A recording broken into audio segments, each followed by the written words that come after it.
একটা জিনিস বিশ্বাস করি, আমি মনে করি আমার আমার রাজনীতিতে আসা বা কাজ করার ইচ্ছার ব্যাপারটা আমি প্রথম থেকেই চিন্তা করি।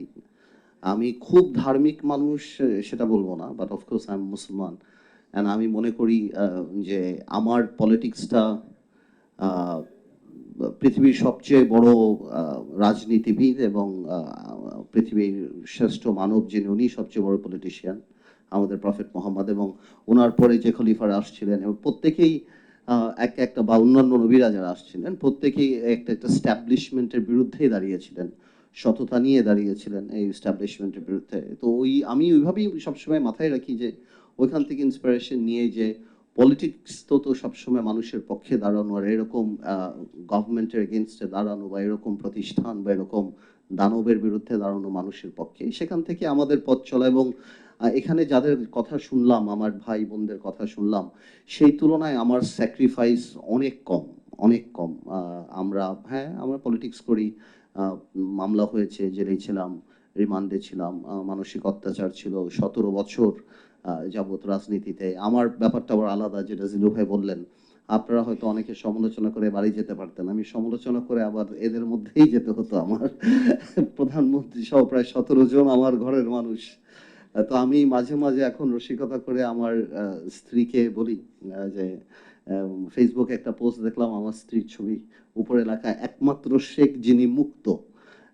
তো আমিও সেটা বলি যে আর তো কেউ নাই যতই আসলে ঠাট্টা করি কিন্তু সত্যি কথা যেটা খুব আনফরচুনেট বাংলাদেশের জন্য আনফরচুনেট আওয়ামী লীগের মতো একটা দলের জন্য আনফরচুনেট এত বড় একটা রাজনৈতিক দল আমরা এই পতন থেকে কি লাভটা হলো এই এই সরকারের মানে যে সরকারটা চলে গেল এত বড় একটা রাজনৈতিক দল আমি সবসময় বলি এখান থেকে আমাদের শেখার আছে যে আল্লাহর এই জমিনে অহংকারের সাথে হাঁটার কোনো সুযোগ নাই হ্যাঁ আমরা মাটি ভেদ করে যেতে পারবো না আকাশ ছিদ্র করে উপরে উঠতে পারবো না এবং আমি মনে করি অনলি অ্যারোগেন্স অ্যান্ড ইগো এই দুটো জিনিসই এই যে আমার ভাইরা কথা বললেন যে এখানে এমন সব লোকের নাম আসলো এক সময় এদের নাম কেউ বলতো না তারেক সিদ্দিকী সাহেব এবং আপনার জিয়া সাহেব এবং আপনি যদি দেখেন এদের যে অত্যাচার বা যা কিছু সবকিছুর মোটো বা এই যে ডিজিএফআই ধরে নিয়ে যাওয়া অত্যাচার করা এই যে আমার ভাইদের কথা বলা মোটো কিন্তু একজন ব্যক্তিকে ক্ষমতায় রাখা সো যতই আপনি থিওরি দেন আমি একটা বেসিক থিওরিতে যাই আপনি রাষ্ট্র সংস্কার বলেন যা বলেন দেখ মানুষটা ভালো হতে হবে ভালো মানুষের রাজনীতিতে আসতে হবে আপনি খারাপ মানুষ আনেন আপনি যেই সংস্কারই করেন we will corrupt the system যদি খারাপ হয় আর যদি ভালো মানুষ হয় আপনি যতই খারাপ দেন আপনি দেখবেন তার মধ্যে থেকেও উনি ভালো কিছু বের হয়ে আসবে সো এই ভালো মানুষ আসার সুযোগ করে দিতে হবে এবং it's a very big journey এই ভালো মানুষকে খুঁজে বের করা বা তাদেরকে ওই জায়গায় আনা বাট এটার জন্য আমি মনে করি যে এটা শুধুমাত্র আল্লাহ যদি চায় আমাদের আমাদের কর্মকাণ্ডে যদি এমন কিছু হয় তাহলে সেখান থেকে ওই ভালো মানুষটা এখানে আসবে যাতে করে আমরা ভালো দেখবো এছাড়া আমরা অনেক কিছু করতে পারি হ্যাঁ করে কিছু সময়ের জন্য ইভেন ইভেন ইংল্যান্ডের মতো জায়গাতেও কিন্তু Margaret Thatcher became an iron lady and she successfully corrupted the system পুরো সিস্টেমটাই কিন্তু উনি থ্যাচার থ্যাচার গভর্নমেন্ট যেটা যেটা হয়ে গিয়েছিল তো আমি তাই বললাম আমি সেই জিনিসটাকে সেভাবেই দেখি যে আমাদের আসলে এখন কোয়েস্টটা থাকা উচিত ভালো মানুষদেরকে অ্যাকোমোডেট করার জন্য ভবিষ্যতে রাজনীতিতে আসার জন্য তারা কিভাবে কারণ একটা দেশে যদি 20 বছর ম্যাট্রিক পাস না করে আপনি অটোমেটিকলি ডক্টর ইঞ্জিনিয়ার পাবেন না গত 20 বছরে 30 বছরে ভালো মানুষরা রাজনীতিতে আসতে চায়নি যে কোনো কারণেই হোক আপনি বলতে পারেন রাজনীতি খারাপ ছিল বা এই কারণও ছিল যে আমরা অনেক সেলফিশ হয়ে গেছিলাম আমাদের হিরো যেটা একটু আগেই বলছিলাম যে একসময় হিরো ছিল আপনার সরোয়ার্দী সাহেব শেরে বাংলা কফিউল্লাহ বঙ্গবন্ধু বা জিয়াউর রহমান বা ভাসানী সাহেব এখন হিরো আমাদের পরিবর্তন হয়ে গেছে রাজনীতিবিদ আর নো মোর হিরোজ সে যেই কারণে রাজনীতি করতে চাইলেও কেউ হয়তো আবুল হোসেন হইতে চেয়েছে কেউ হয়তো দরবেশ হইতে চেয়েছে বাট রাজনীতি দেশের জন্য করবে ওই চিন্তা থেকে মানুষ অনেক দূরে সরে গেছে এই কারণে রাজনীতিবিদ আসে নাই আর রাজনীতিবিদ যেহেতু আসে নাই সেহেতু আপনি if you have a bad cook you'll have bad food simple আপনার যদি খারাপ বাবুর্চি থাকে আপনি পৃথিবীর সবচেয়ে ভালো উপকরণ নিয়ে এসেও আপনি ভালো রান্না পাবেন না সিম্পল সো আমাদের এই জিনিসটা মাথায় রাখতে হবে। এলো ভিশন মুশকিল আসান অফার, যে কোনো ব্র্যান্ডের পুরনো ফ্রিজ নিয়ে চলে আসুন ভিশন শোরুমে আর নিয়ে যান নতুন ভিশন ফ্রিজ 20% পর্যন্ত ছাড়। সামাজিক অবক্ষয় যখন হয় তখন সব জায়গাতে হয়। আমি অনেক দেখলাম যে আমি একটু একটু পজিটিভ চিন্তা করি। আমি শিওর দুঃখ থেকেই জিল্লুর ভাই বা আমার অন্যান্য ভাইরা বলেছেন সাংবাদিকতা নিয়ে, বা যাই বলেন, এই স্বৈরাচারী সরকারের বিরুদ্ধে গত 15 বছরে যা জানতে পেরেছি সংবাদ মাধ্যমের মাধ্যমেই জানতে পেরেছি, অন্যভাবে কিন্তু পারিনি। এই কাটসাট করে যেভাবেই হোক, ভয় ভীতি দালালি যাই হোক, কিন্তু 12টা পর্যন্ত সংবাদ দিয়ে তারপর হয়তো দালালি করেছে, কিন্তু পেয়েছি, আমরা পেয়েছি। হয়তো এখন জিল্লুর ভাই বলেন বা অন্যরা বলেন, আমরা যদি ওই স্ট্যান্ডার্ড ক্রিয়েট করতে যাই, of course not everyone is same. যেই কারণে জিল্লুর ভাই বা রোমিও ভাই সবাই তো আর একরকম হয় না, বাট আই এম শিওর আরো ভালো হওয়া যায়।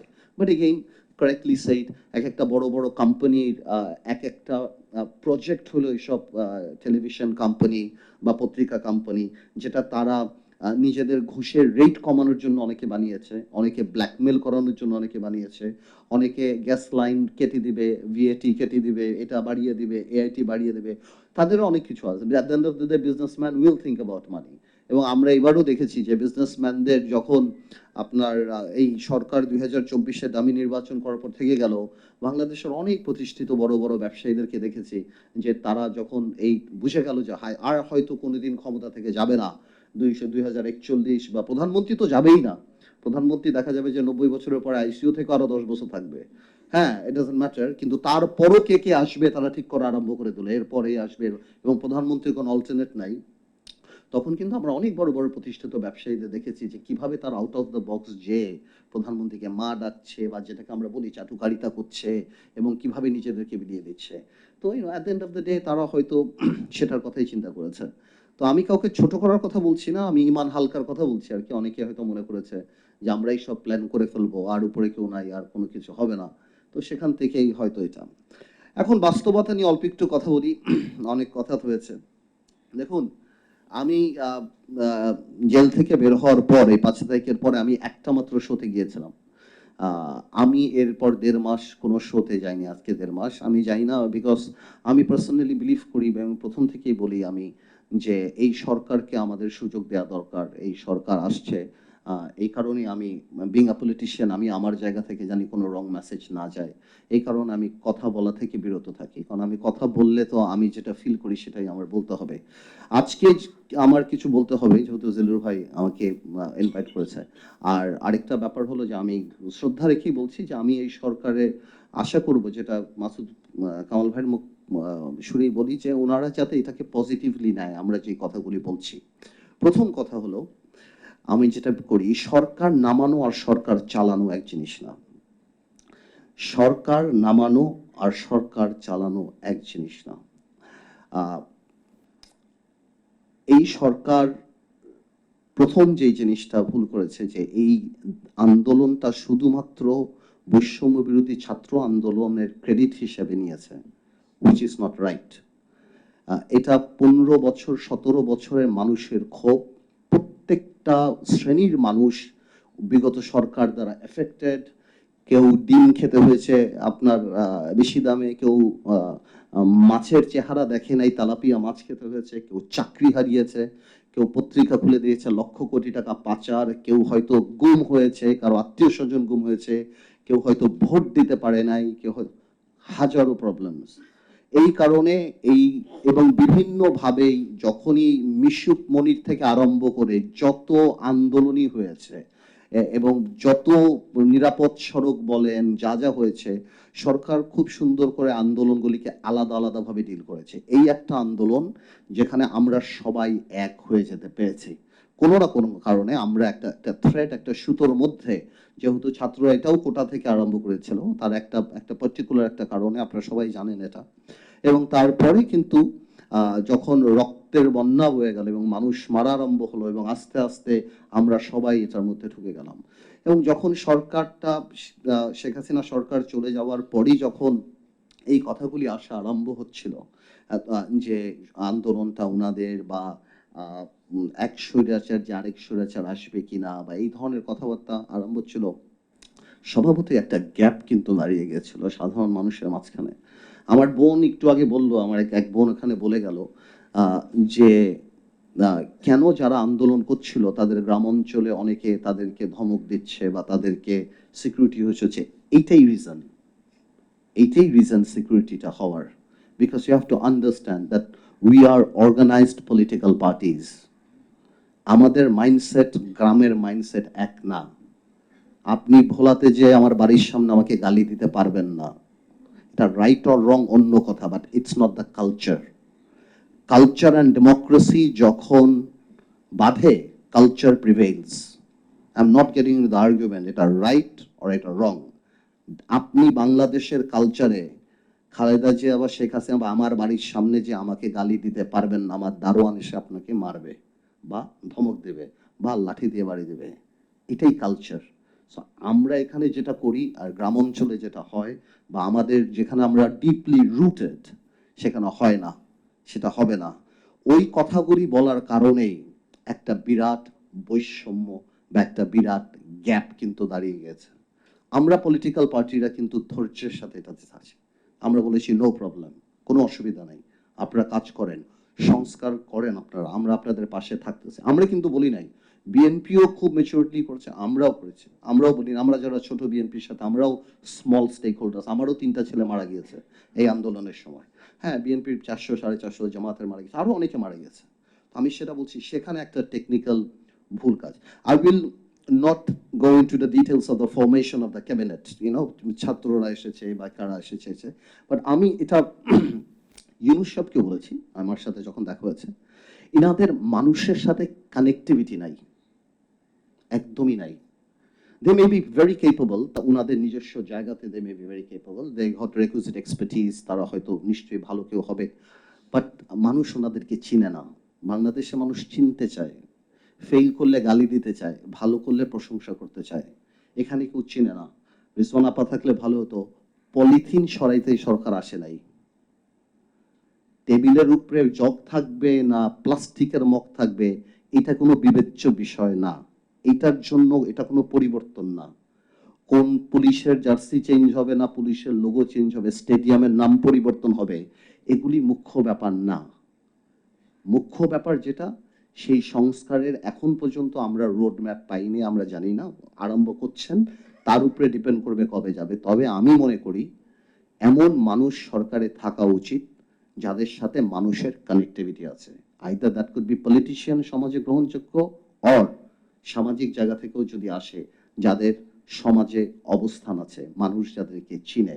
বিকজ সিইও টাইপ ভালো, অফকোর্স সিইও টাইপ যারা থাকেন, আমি কাউকে ছোট করছি না, তবে ব্যুরোক্রেটিক বা সিইও যারা থাকেন, ওনাদের সাথে সাধারণ মানুষ, ওনাদের যে সিদ্ধান্ত নেওয়ার প্রক্রিয়া, সেটাতে একটা হার্শনেস থাকে। সেই হার্শনেসকে মিটিগেট, কমিয়ে আনার জন্যই পলিটিশিয়ানের দরকার হয়। পলিটিশিয়ান সেই হার্শনেসটাকে মিটে। আজকে গার্মেন্টসের গন্ডগোল, একটা শ্রমিক নেতা নাই যে তাদের সাথে যে কথা ফেল করুক, নো প্রবলেম, ফেল করুক। আমরা যখন জেলখানায় ছিলাম তখন জেলের রায়টের মতো হচ্ছিল শেখ হাসিনা ক্ষমতা থেকে যাওয়ার পরে।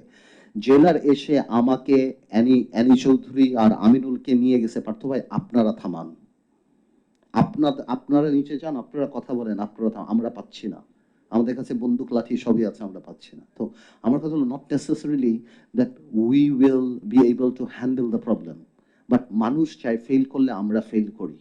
তো আমার মনে হয় এখনো আমরা চাই এই সরকারটা ভালো করুক। আমি ওরকম বলবো না যে এই সরকার যত সময় লাগে তত সময় থাকুক, না, সেটা কোনো কথা হতে পারে না। এবং সরকারের আমাদেরকে বিশ্বাস করতে হবে, কারণ আপনি এমন কোন আইন বানাতে পারবেন না যে আইন আমরা পরিবর্তন করতে পারবো না। সো আমাদেরকে কিন্তু আপনাকে বিশ্বাস, পলিটিশিয়ান, আমি আমার কথা বলছি না, আমাদেরকে কিন্তু আপনারা বিশ্বাস করতেই হবে।